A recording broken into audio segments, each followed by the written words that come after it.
Tuan Yang Dipertua, selaras dengan perubahan persekitaran geopolitik dan bentuk ancaman pada masa kini yang memfokuskan pada ancaman dan pelaku bukan negara ataupun non-state actors, sama ada berpunca dari luar maupun dalam negara, ancaman dalam bentuk violence extremism dengan izin ke atas Malaysia merupakan ancaman yang nyata dan kerajaan memberi perhatian yang amat serius dalam menangani ancaman tersebut. Maka kerajaan kini dalam proses mengukuhkan Majlis Keselamatan Negara MKN sebagai agensi barisan yang berkesan dalam menyelaras dasar serta strategi keselamatan negara. Langkah-langkah transformasi ini antara lain meliputi: pertama, kajian semula mengenai fungsi dan peranan MKN sebagai agensi yang melaksanakan dasar-dasar yang diputuskan oleh kerajaan.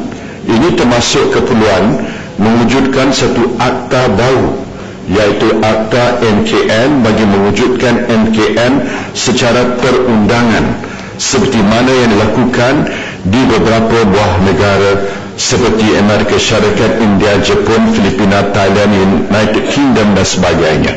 Rang undang-undang MKN ini akan dibentangkan di Parlimen pada mesyuarat ketiga penggal ketiga Parlimen ke-13. Kedua, menyemak semula arahan-arahan MKN dan peraturan-peraturan tetap operasi SOP MKN bagi memastikan arahan tersebut masih relevan dan boleh digunakan pakai sesuai dengan persekitaran semasa.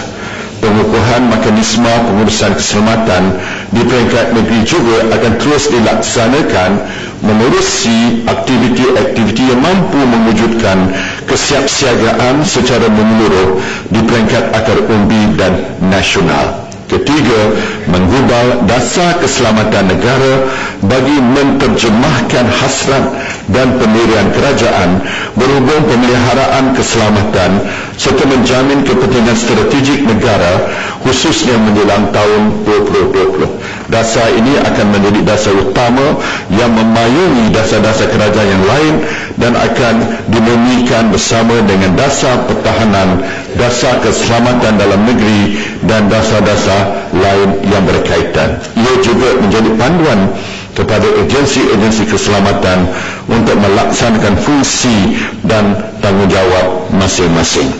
Keempat, mengukuhkan organisasi MKN dengan meningkatkan keupayaan modal insan melalui penempatan pegawai-pegawai yang mempunyai kemahiran, pengalaman, pengetahuan yang tinggi dalam menguruskan keselamatan negara.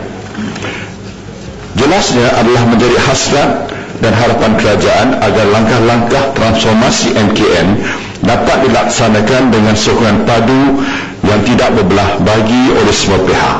Ini penting bagi memastikan keselamatan negara sentiasa terpelihara dan dipertahankan oleh rakyat Malaysia pada masa kini dan generasi akan datang. Sesungguhnya ini adalah selari dengan keputusan kerajaan pada 29 Julai 2015 di mana kerajaan telah memutuskan bahawa peranan dan fungsi MKN perlu diperkokohkan supaya menjadi barisan hadapan yang lebih berkesan menyelaras dasar serta strategi keselamatan negara. Tentunya ini berdasarkan kepada keperluan semasa dalam berhadapan dengan ancaman keselamatan yang semakin berkembang.